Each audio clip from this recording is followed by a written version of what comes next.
ஒரு டைலாக் கூட பேசுறீங்க நடிக்கிறியா மண்ணம் தெரியல நடிப்பு அரக்கனா நடிப்பு அரக்கனா என்னடா ஹாய் ஹலோ எல்லாருக்கும் வணக்கம் and welcome back to our channel. So Bigg Boss வீட்டுக்குள்ள இன்னைக்கு தீபாவளி அப்படின்றதுனால சண்டைலாம் இருக்காது அப்படின்னு நினைச்சிங்கன்னா அதான் கிடையாது. நம்ம யாருமே எதிர்பார்க்காத ஒரு சண்டை இன்னைக்கு நடந்துச்சு. என்னதான் அவங்களுக்குள்ள வந்துட்டு வெளியில ஜாலியாக சிரிச்சுக்கிட்டு இருந்தாலும் உள்ள செம்மையா சண்டை போட்டுக்கிட்டு தான் இருக்காங்க. இன்னைக்கு அந்த சண்டை கொஞ்சம் அளவுக்கு கடந்து போயிடுச்சு. அதாவது திவாகரும் வினோத்தும் தாங்க. ஸோ ஏன் முதல்ல நான் இதை ஃபர்ஸ்ட் சொல்றேன்னா இதுதான் கொஞ்சம் இம்பார்ட்டண்ட்டாக இன்னைக்கு நடந்த விஷயம். ஸோ மற்றது எல்லாமே கொஞ்சம் செலிப்ரேஷன் பேசிஸில் போனதுனால ஸோ இம்பார்ட்டண்டாக நடந்ததை முதல்ல பேசிடுவோம். ஸோ திவாகர் மற்றும் வினோத் இவங்க ரெண்டு பேருமே வந்துட்டு தீபாவளிக்கு ஏதாவது ஒரு ப்ளே பண்ணலாம் அப்படின்னு சொல்லிட்டு இந்த லக்ஸுரிட்டி முடிவு எடுக்கும்போது அதுக்கு வியானாவும் திவாகரும் ஒரு சின்ன ஒத்திகையில் பார்க்குறப்ப வியானா ஒரு விஷயத்த சொல்ல அதுக்கு வந்துட்டு டென்ஷன் ஆனவர் நான்லாம் நடிப்பாருக்க என்கிட்ட வந்து நடிப்பை வந்துட்டு இப்படி பண்ணு அப்படி பண்ணுன்னு சொல்றியம்மா அப்படின்னு அவர் ஒரு மாதிரி பண்ணுறாரு. ஸோ எனக்கு நீ சொல்லித்தராத அப்படின்ற மாதிரி வந்து திவாகர் சொல்ல இன்னொரு பக்கம் வந்துட்டு திவாகர் வந்துட்டு எகிரிட்டு பேச உடனே வியானா வந்துட்டு அழுதுட்டாங்க. வியானா ரொம்ப ஸ்ட்ராங்கான கேர்ள் அழமாட்டேன் அப்படின்னு சொன்னவங்க உடனே வந்துட்டு அந்த அளவுக்கு ஒன்றும் திவாகர் ஒன்றும் பெருசாக பண்ணல. பட் ஆனால் அந்த இடத்துல அழுதுட்டாங்க வியானா இருந்த உடனே எதுக்காக வந்துட்டு வினோத் அவ்வளோ கோவப்பட்டாங்கன்னே தெரியல, பயங்கரமாக பேச ஆரம்பிச்சிட்டாரு. இதுக்கு முன்னாடி நடந்த விஷயங்கள் அவருக்காக நிறைய விஷயங்கள் நடந்துச்சு, அப்பெல்லாம் வினோத் கோவப்படவே இல்லை. பட் ஆனால் இந்த இடத்துல வியானா அழ ஆரம்பிச்ச அடுத்த செகண்டே வினோத் பயங்கரமாக கோவப்பட ஆரம்பிச்சிட்டாரு. கோவப்பட்டது மட்டும் இல்லாமல் 2-3 தேவையில்லாத வார்த்தைகள், அதாவது திவாகர் கிட்ட பேசக்கூடாத வார்த்தைகளை விட்டார். என்னென்ன அப்படின்னு சொல்லி கேட்டிங்கன்னா, சும்மா நடிப்பாருக்கன்னு சொல்லிட்டு உனக்கு நடிக்கவே தெரிலடா, உனக்கு முதல்ல நடிக்கவே தெரில, அதுக்கப்புறம் தான் நீ எல்லாம் வந்து நடிப்பில் அரக்கணையே ஆகணும், நீ உனக்கு நடிக்கவே தெரில, ஆனால் அவனா நடிப்பாருக்கன்னு சொல்லிட்டு உட்காந்துக்கிட்டு இருக்கேன்னு சொன்ன உடனே சம காண்டாயிட்டாரு நம்முடைய திவாகர்.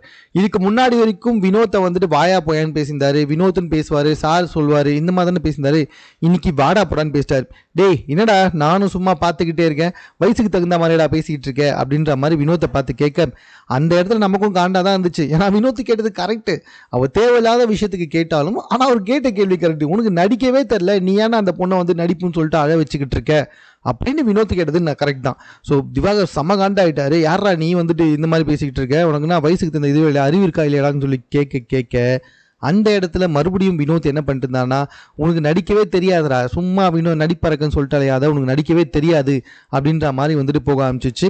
இது ஒரு கட்டமாக போக என்ன ஆச்சுன்னா வயசு விஷயத்த பேச ஆரம்பிச்சிட்டாங்க. அவன் தான் பெரியவன் இவன் தான் பெரியவன் போய் அந்த ஆள் வந்துட்டு முதியோர் பென்ஷன் வாங்கிட்டு இருக்கான்ட்டு வினோத் காமெடியாக சொல்ல அது அவருக்கு பர்சனலாக பயங்கரமாக ஹிட் ஆகிட்டு எப்படி பேசிகிட்டு இருக்கான் பாரு அப்படின்னு சொல்லிட்டு அவருக்கு இன்னும் கொஞ்சம் கடுப்பாயிடுச்சு.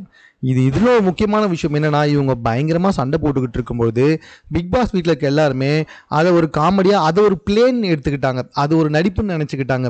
ஆனால் இவங்க ரெண்டு பேருமே உண்மையாக தான் அங்கே சண்டை போட்டுக்கிட்டு இருக்காங்க அப்படின்றது தெரியல. இப்படி இவங்களுடைய ஒரு லிமிட்டில் இருக்கும், இவங்களுடைய அந்த காமெடி ட்ராக்ன்றது ஒரு சரியான லிமிட்டில் இருக்கும்.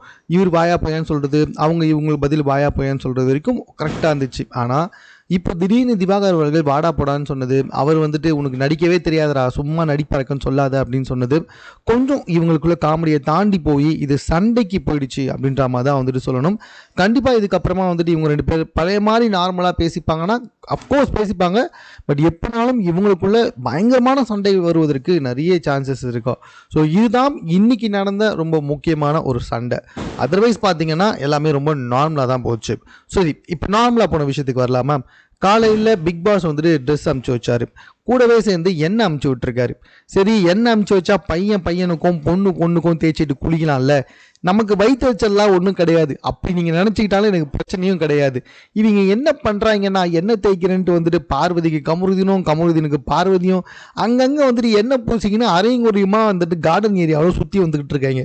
கொஞ்சம் யோசிச்சு பாருங்க, இவனுங்க அரைங்குறையுமா சுற்றுறதை பார்க்கறதுக்காகவா நம்ம வந்துட்டு எபிசோடை பார்த்துக்கிட்டு உட்காந்துக்கிட்டு இருக்கோம். எல்லாம் பேர் பாடியோட வந்துட்டு எண்ணெயை தேய்ச்சிட்டு உட்காந்துட்டு இருக்காங்க. இதில் துஷாரும் மாதவியும் ஓடி பிடிச்சி விளையாடுறாங்க, ஒரு டர்க்கி டவலுக்காக ஓடி பிடிச்சி விளையாடும்போது உடனும் ஓடி போயிட்டு ஆதிரை பிக் பாஸ் வீட்டுக்குள்ளே இது வரைக்கும் யாருமே உடைக்க முடியாத ஒரு மிகப்பெரிய செட் ப்ராப்பர்ட்டியை உடைச்சி போட்டுடுச்சு.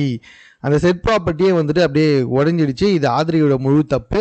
அதுக்கப்புறமா ஆதிரையை வந்துட்டு பிக் பாஸ் கிட்ட மன்னிச்சிருங்க அப்படின்ற மாதிரி வந்துட்டு சொல்லி கேட்டாங்க. சரி, ஓகே, இதெல்லாம் ஒரு பக்கம் இருந்தாலும் இன்னொரு பக்கம் பார்த்தீங்கன்னா அரோரா வந்துட்டு பயங்கரமாக கடுப்பாக்கியிருக்காங்க. என்ன காரணம்னா, கம்ருதீன் இருக்கார்ல, அவர் வந்துட்டு துஷாருக்கு பர்சனலாக அட்வைஸ் பண்ணியிருக்காரு. இங்கே பாடுறா, அவள் கூட சேர்ந்து உனக்கு வந்துட்டு டிஃபேம் ஆகுது, அவள் கூட வந்துட்டு டைம் ஸ்பெண்ட் பண்ணுறதை கம்மி பண்ணிக்கோ, அவளால் தான் உனக்கு இந்த பிரச்சனைலாம் வந்திருக்கு அப்படின்னு கரெக்டாக தான் சொல்லியிருக்காரு கம்ருதீன். இதை துஷார் கிட்ட சொல்லியிருக்காரு. துஷார் என்ன பண்ணிக்கணும், ஓகேன்னு சொல்லி விட்டுருக்கணும். ஆனால் அவன் என்ன பண்ணுறான், அப்படியே எடுத்துகிட்டு போயிட்டு இதை அரோரா கிட்ட சொல்லிட்டான். அவ்வளோதான். உடனே அரோரா என்ன பண்ணிட்டாங்கன்னா, கண்ணில் தண்ணி வச்சுட்டாங்க பாத்ரூம்குள்ளே. எப்போவுமே அரோராவுக்கு பிடிச்ச இடம் பாத்ரூம் தான். ஸோ பாத்ரூம்னா பாத்ரூம் உள்ளே கிடையாது, பாத்ரூம் உள்ளே கிட்டே வந்துட்டு அந்த ஹால் இருக்குல்ல, பாத்ரூம் முன்னாடி அந்த சோஃபாவில் உட்காந்து அழ ஆரம்பிச்சிட்டாங்க. அதை இவர் துஷாரும் வந்துட்டு ஆதிரியும் இவங்க 2 பேருமே போயிட்டு சமாதானம் பண்ண உக்காந்துட்டாங்க. ஒருத்தன் படித்து சொல்லியிருக்கான் கம்ருதீன் நைட்டெல்லாம் உட்காந்து, அவளால் தாண்டா உனக்கு டிஃபேம் ஆகுது, அவகிட்ட வந்துட்டு கொஞ்சம் குறைச்சிக்கோ, அவள் கூட மட்டுமே டைம் ஸ்பெண்ட் பண்ணுறதை நிறுத்திக்கோ அப்படின்னு சொல்லியிருக்கான். ஆனால் இந்த இடத்துல வந்துட்டு கம்ருதீன் சொன்னதை அப்படியே துஷார் எடுத்துன்னு போயிட்டு அரோரா கிட்ட சொல்லியிருக்கான். அரோரா என்ன சொல்லி அழுகுறாங்கன்னா, நேற்று வரைக்கும் என் கூட சூப்பராக பழகிட்டு இருந்தான், நீ தான் பெஸ்ட்டு, நீ தான் நல்லவன், நீ குட்டு அப்படின்னு பேசியிருந்தவன் இப்போ என்னை பற்றியே உன்கிட்ட தப்பாக சொல்லியிருக்கானே அப்படின்னு சொல்லி துஷார் கிட்ட சொல்லி அழுதுகிட்டு இருக்காங்க நம்மளுடைய அரோரா. அதுக்கப்புறமா செம்ம காமெடிகள்லாம் நடந்துச்சு. அதாவது பார்த்தீங்கன்னா, இது வந்துட்டு வினோத்துக்கும் திவாகருக்கும் சண்டை வருவதற்கு முன்னாடி நம்ம திவாகர் வந்துட்டு உடம்பு ஃபுல்லாக எண்ணெயை தேய்ச்சிக்கிட்டு 6 பேக்ஸை காமிச்சிட்டு இருக்காரு, செஸ்ட்டை காமிச்சிக்கிட்டு இருக்காரு. அப்படியே வந்துட்டு இந்த இடத்துல சன்லைட்டை வாங்கிட்டு இருந்தார். ஸோ அப்போ வந்துட்டு கடலாமை ஒன்று கரை ஒதுங்கி இருக்கு பாருங்க அப்படின்னு சொல்லி வினோத் சொன்னது செம்மையாக இருந்துச்சு. அது மட்டும் இல்லாமல் தீபாவளிக்கு ஆடை கூட்டியாந்தாச்சு, ஆடுக்கு மாலையும் போட்டாச்சு, தண்ணி அமுச்சு வச்சுங்கன்னா தெளிச்சு விட்டு ஆடு உத்தரவு கொடுத்தா வெட்டிடலாம் அப்படின்னு சொன்ன காமெடியும் நல்லா இருந்துச்சுங்க. ஒருவேளை இதெல்லாம் மனசில் வச்சுக்கிட்டு தான் திவாகர் வந்துட்டு அந்த இடத்துல செம்மையாக காண்டாயிட்டாரோ என்னவோ தெரியல. ஆஃப்டர் தட் பார்த்தீங்கன்னா, இவங்க எதுக்கெத்தாலும் பாட ஆரம்பிச்சிடுறாங்க. மற்ற சீசன்லலாம் பாடினா நல்லாயிருக்கும், பட் இவங்க பாடினா செம காண்டா வருது. இந்த பிரவீன்லாம் வந்துட்டு தன்னை ஒரு மிகப்பெரிய பாடகர் என்று தெரிந்து கொண்டு பாடுகிறாரா இல்லையான்னு தெரில, பாட ஆரம்பிச்சிடறாங்க. அந்த இடத்துல ஒருத்தன் வாயிலேயே வந்துட்டு ட்ரம்ஸ் வாசிக்க ஆரம்பிச்சிடுறான். ரொம்ப காண்டாக இருக்குது, தயவு செஞ்சு வேறு ஏதாவது பண்ணுங்களா அப்படின்னு தான் தோணுது. ஏன்னா நிறைய பண்ணிட்டாங்கல்ல இந்த பாட்டு பாடுறது, வாயில் ட்ரம்ஸ் வாசிக்கிறது. ஸோ அதனால் அது கொஞ்சம் கடுப்பாக இருந்துச்சுன்னே சொல்லலாங்க. தென் அதுக்கப்புறமா பார்த்தீங்கன்னா, பிக் பாஸ் ஒரு அனௌன்ஸ்மெண்ட்டை பண்ணுறாரு. அது என்ன அப்படின்னு சொல்லி பார்த்தீங்கன்னா, பிக் பாஸ் வீட்டுக்குள்ளே இன்றைக்கி ஸ்பெஷல் லஞ்ச் வந்திருக்கு. யார் அனுப்பிச்சிருக்காங்க அப்படின்னு சொல்லி பார்த்தீங்கன்னா, விஜய் சேதுபதி சார் அனுப்பிச்சாங்க அப்படின்னு சொல்லி பிக் பாஸ் கொடுக்குது. பட் ஆனால் நீங்களே யோசிச்சுக்கோங்க, உண்மையிலேயே விஜய் சேதுபதி சார் தான் அந்த லஞ்சை கொடுத்துருப்பாரா அப்படின்னு சொல்லிட்டு. ஆஃப்டர் தட் பார்த்தீங்கன்னா, இவங்களுக்கு உட்கார வச்சு, அதுக்கு முன்னாடி அந்த லஞ்சுக்கு முன்னாடி உட்கார வச்சு சில விஷயங்களை வந்துட்டு பேசுகிறாங்க. என்ன அப்படின்னு சொல்லி பார்த்தீங்கன்னா, பிக் பாஸ் செம்மையாக சூப்பராக ஹவுஸ்மேட்ஸ் அசிங்கப்படுத்திருக்காரு. சைலண்ட்டாக போகிற போக்கில் எச்சி அப்படின்னு சொல்லுவாங்கள்ல, அந்த மாதிரி அசிங்கப்படுத்திருக்காரு. கனிக்கிட்ட வந்துட்டு, இந்த வாரம் நீ ஒழுங்காக கேப்டனாக இரு, இந்த மைக்கை மாற்றுறது, நைட்டில் வந்துட்டு மைக்கை அவுத்து வச்சுட்டு பேசுகிறது, தூங்குறது, இதெல்லாம் கட்டுப்படுத்துமா, இந்த வீட்டை கொஞ்சம் முன்னோடியாக இருந்து எடுத்துகிட்டு போமான்னு சொல்லிட்டு ஒரு அட்வைஸு. நீயும் துஷார் மாதிரி இருக்காத அப்படின்னு சொல்லி கனிக்கு அட்வைஸு. அது மட்டும் இல்லாமல், எனக்கு விக்ரம் கிட்ட இருந்து காமெடி வேணும், சபரி கிட்ட இருந்தும் எஃப்ஜே கிட்ட இருந்தும் நிறைய வெரைட்டிஸ்லாம் வேணும், பிரவீன் கிட்ட இருந்தும் வெரைட்டிஸ் வேணும், வினோத் கிட்ட இருந்தும் எஃப்ஜே கிட்ட இருந்தும் அவங்க ஓன் இதுலேயே பாடுறதுக்கு வேணும், இப்படிலாம் கேட்டவர் மற்ற யார்கிட்டையுமே எதுவுமே கேட்கல.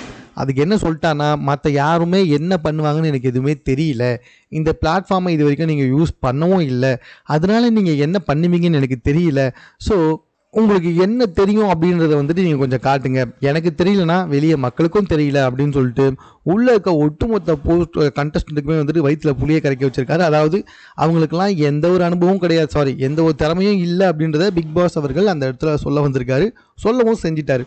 இவங்களுக்குலாம் ஸ்பெஷல் லஞ்ச் வந்திருக்கு. உங்களுக்கே தெரியும், ஸ்பெஷல் லஞ்சை பார்த்தா பிக் பாஸ் வீட்டில் இருக்கவங்களுக்குலாம் அதெல்லாம் தப்பு சொல்லக்கூடாது. பிகாஸ் ஆஃப் அவங்களுக்கு வரதே ரொம்ப ரொம்ப கம்மியான கிராசரிஸ் தான். ஸோ அதை வச்சு தான் அவங்க வந்துட்டு சமைக்கணும் அப்படின்ற பட்சத்தில் ரொம்ப கம்மியாக தான் சாப்பிடுவாங்க. இந்த மாதிரி லஞ்ச் கிடச்சா கொஞ்சம் அவங்க அதில் ஆனந்தப்பட்டு துள்ளி குளிக்க தப்பே இல்லை. பட் ஆனால் சூப்பராக இருந்துச்சு அந்த விருந்து பார்க்குறப்ப, ஒவ்வொரு இலையுமே பார்க்குறப்ப அப்பா இப்படி ஒரு விருந்து சாப்பிடணும்ல அப்படின்ற மாதிரி தான் நமக்குமே தோணுச்சு. ரொம்பவே நல்லா இருந்துச்சு. ஸோ இதுக்கப்புறமா தான் வந்து பார்த்திங்கன்னா இந்த ஃபைட் நடந்துச்சு. நான் சொன்னல வினோத் அண்ட் வியானா ஃபைட் நடந்துச்சு, அதை நான் உங்களுக்கு முன்கூட்டியே சொல்லிட்டேன்னு நினைக்கிறேன். தென் அதுக்கப்புறமா பார்த்தீங்கன்னா மறுபடியும் பிக் பாஸ் ஒரு ட்விஸ்ட் வைக்கிறாரு. அதாவது இந்த லக்ஸுரி டீம்லேருந்து 2 பேர் பிக் பாஸ் டீமுக்கும், பிக் பாஸ் டீம்லேருந்து 2 பேர் லக்ஸுரி டீமுக்கும் போவாங்கல்ல. ஸோ அதை வந்துட்டு இப்போ எப்படி சொன்னாருன்னா, இந்த லக்ஸுரி டீமில் இருக்கவங்க 2 பேரை வந்துட்டு உங்கள் டீமுக்கு இன்வைட் பண்ணலான்னு சொல்லும்பொழுது எஃப்ஜே அண்ட் சப்ரி இவங்க 2 பேரை வந்துட்டு லக்ஸுரி டீமாக வந்துட்டு இன்வைட் பண்ணுறாங்க. அதுலேயும் ஒரு ட்விஸ்ட் வச்சார் பிக் பாஸ். இப்போது நீங்கள் உங்களை இன்வைட் பண்ணியிருக்காங்கல்ல, உங்களுக்கு ஒரு டாஸ்க் வைக்கிறேன். அந்த டாஸ்கில் எஃப்ஜேவும் சபரியும் ஜெயிச்சா அவங்க 2 பேர் யாரை சொல்கிறாங்களோ அவங்க லக்ஸரி டீம்லேருந்து பிக் பாஸ் டீமுக்கு வருவாங்க. ஸோ கரெக்டாக அந்த டாஸ்கில் ஜெயிச்சிட்டாங்க. கிக்கி பிக்கி தான் அந்த டாஸ்க்குடைய பேர். ஸோ அந்த டாஸ்கில் ஜெயிச்சிட்டாங்க எஃப்ஜேவும் சபரியும். ஸோ சபரியும் எஃப்ஜேவும் லக்ஸரி டீமுக்கு போயிருக்காங்க. At the same time Parvathi மற்றும் வியானா இவங்க 2 பேருமே லக்ஸரி டீம்லேருந்து நார்மல் பிக் பாஸ் டீமுக்கு வந்திருக்காங்க. ஸோ வியானாவுக்கு மூஞ்சே ஆடலை. பிகாஸ் ஆஃப் அவங்க ரொம்ப வந்துட்டு அந்த டீம் அங்கேயே லக்ஸரிலேயே உட்காந்து ஜாலியாக இருக்கலாம்னு சொல்லிட்டு முடிவு பண்ணாங்க போல். பட் ஆனால் இந்த ட்விஸ்ட்டை எதிர்பார்த்துருக்கவே மாட்டாங்க வியானா. தூக்கி அவங்கள நார்மல் பிக் பாஸில் போட்டோன்னா செம கடுப்பெடுப்பாயிடுச்சு பாப்பா.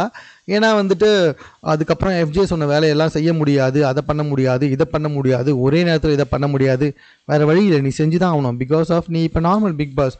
அந்த அம்மா வந்துட்டு ரொம்ப ராயலாகவே இதுவாகிட்டாங்க போல். அந்த பிக் பாஸில் வந்துட்டு லக்ஸரி டீமில் இருந்து ரொம்ப ராயலாகவே இருந்துட்டாங்க போல். ஸோ அதனால் இங்கே வந்ததுக்கப்புறமா இந்த வேலையெல்லாம் செய்ய முடியாது அப்படின்ற மாதிரி சொல்லிக்கிட்டு இருக்காங்க. ஆஃப்டர் தட் பார்த்தீங்கன்னா நாமினேஷன். ஸோ நாமினேஷன் சொல்லவே தேவையில்லை. கிட்டத்தட்ட அந்த ஒரு 10-15 நிமிஷம் ரொம்ப காண்டாக தான் போச்சு. ஒவ்வொருத்தரும் உள்ளே போயிட்டு தன்னுடைய வன்மத்தை கக்கிட்டு வருவாங்க 2 பேர் மேலே. பட் ஆனால் இந்த முறை நாமினேஷன் ஓரளவுக்கு ரொம்ப நல்லா இருந்துச்சு. கண்டென்ட் கொடுக்குற எல்லாருமே உள்ளே வச்சுட்டு எவெல்லாம் கண்டென்ட் கொடுக்கல அவங்க எல்லாருமே வச்சு செஞ்சிருக்கு இந்த நாமினேஷன் அப்படின்னு தான் சொல்லணும். பிகாஸ் ஆஃப் கொஞ்சம் யோசிச்சு பாருங்கள், கலை எப்பயாச்சும் எதுலையாவது கண்டென்ட் கொடுத்துருக்கானா? ஆதிரை இந்த உரசதை தவிர வேறு ஏதாவது கண்டென்ட் கொடுத்துருக்கா? அரோரா கேஜெட் தவிர வேறு ஏதாவது கண்டென்ட் கொடுத்துருக்கா? சுபிக்ஷா எப்போ பார்த்தாலும் அந்த பிக் பாஸுடைய அந்த அதில் உட்காந்துக்கிட்டு ஏதாவது கலகத்தை தவிர வேறு ஏதாவது கண்டென்ட் இருக்கா? வியானா லக்ஸரி டீமில் உட்காந்து அந்த பேருக்கு ஏற்ற மாதிரி லக்ஸரியாகவே வாழ்க்கையை ஓட்டலான்னு பார்த்துட்டாங்க போல். துஷார் அரோரா வருஷத்தை தவிர இவனும் எந்த கண்டென்ட்டும் கொடுக்கல. பிரவீன் சும்மா வந்து நான் டைரக்ட் பண்ணுவேன்றதை தவிர்த்துட்டு இவன் பர்சனலாக ஏதாவது கண்டென்ட் கொடுத்துருக்கானான்னு பார்த்தா கிடையாது. ரம்யா எப்போ பார்த்தாலும் கால் உடையுது, கை உடையுது, மயக்கம் வருது, பிபி சுகரு அப்படின்னு சொல்லி ஏன்னா ஒரு பேஷண்ட்டை உள்ள அமைச்சு வச்சுருக்காங்க. ஸோ ரம்யா இவங்களுக்குமே எந்த ஸோ இந்த 8 பேருமே வந்திருக்காங்க. என் கெஸ் படி பார்த்தா அரோரா போகிறதுக்கு தான் நிறைய சான்சஸ் இருக்குது. இது முடிஞ்சதுக்கப்புறமா பைசன் டீம் வந்துட்டு பிக் பாஸ் வீட்டுக்குள்ளே வந்தாங்க.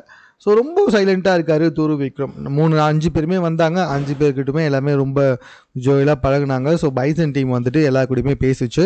அதுக்கப்புறமா உள்ளே கூட்டிகிட்டு போயிட்டு பைசன் டீம் அந்த படத்துடைய எக்ஸ்பீரியன்ஸையும் நாங்கள் அந்த படத்தில் எதெல்லாம் அனுபவித்தோம், எப்படி அந்த படத்தை வந்துட்டு இவ்வளோ சூப்பராக சரியாக கொண்டு வந்திருக்காங்க அப்படின்னு சொல்லிட்டு இருந்தாங்க.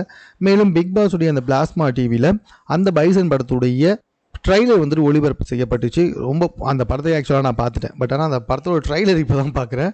உண்மையாக நல்லா தான் இருந்துச்சு. ட்ரைலரை பார்த்துருந்தாலும் கண்டிப்பாக அந்த படத்துக்கு போயிருப்பேன், பார்க்கலனாலும் போயிருப்பேன். நான் வேறு வழியே இல்லை, தீபாவளிக்கு அந்த படம் மட்டும் தான் வெளியே வந்துருந்துச்சு. ஓகேவா? அந்த படமும் வந்துட்டு ரொம்ப சூப்பராகவே இருந்துச்சு. ஸோ அதுக்கு முடிஞ்சதுக்கப்புறமா அவங்க எல்லாருமே ஓரளவுக்கு கொஞ்சம் ஹாப்பி தீபாவளின்னு சொல்லிட்டு பட்டாசெல்லாம் கொடுத்துட்டு பிக் பாஸ் வீட்டை விட்டு வெளியே வந்துட்டாங்க. அதோட எபிசோட் முடிஞ்சுது. ஸோ எபிசோட் முடிஞ்சதுக்கப்புறமா நைட்டு, அதாவது மிட் நைட்டில் இவங்க கண்டிப்பாக ஏதாவது கோக்குமாக எல்லாம் பார்ப்பாங்க. திவாகர்லாம் வந்துட்டு நிறைய விஷயங்களுக்குலாம் சண்டை போட்டிருக்காரு. வினோத் திவாகரோட அலப்பறை. ஸோ இப்போ இவங்க 2 பேர் வந்துட்டு சபரி மற்றும் எஃப்ஜே இவங்க 2 பேர் லக்ஸரி பிக் பாஸ் வீட்டுக்குள்ளே போயிருக்காங்க. பார்வதி மற்றும் வியானா நார்மல் பிக் பாஸ் வீட்டுக்குள்ளே வந்திருக்காங்க. ஸோ கண்டிப்பாக ஏதாவது ஆக்கப்பட்டிருக்கும். நான் உங்களுக்கு உடனே கூட அப்டேட் பண்ணிக்கிட்டே இருக்கேன். ஸோ அதுக்கு நீங்கள் என் சேனலை சப்ஸ்கிரைப் பண்ணி வச்சுக்கோங்க. மேலும் பிக் பாஸ் சம்பந்தமான செய்திகளை உடனுக்குடன் தெரிஞ்சு கொள்வதற்கு நம்ம சேனலை சப்ஸ்கிரைப் பண்ணிவிட்டு உங்களுடைய கமெண்ட்டை வந்துட்டு நீங்கள்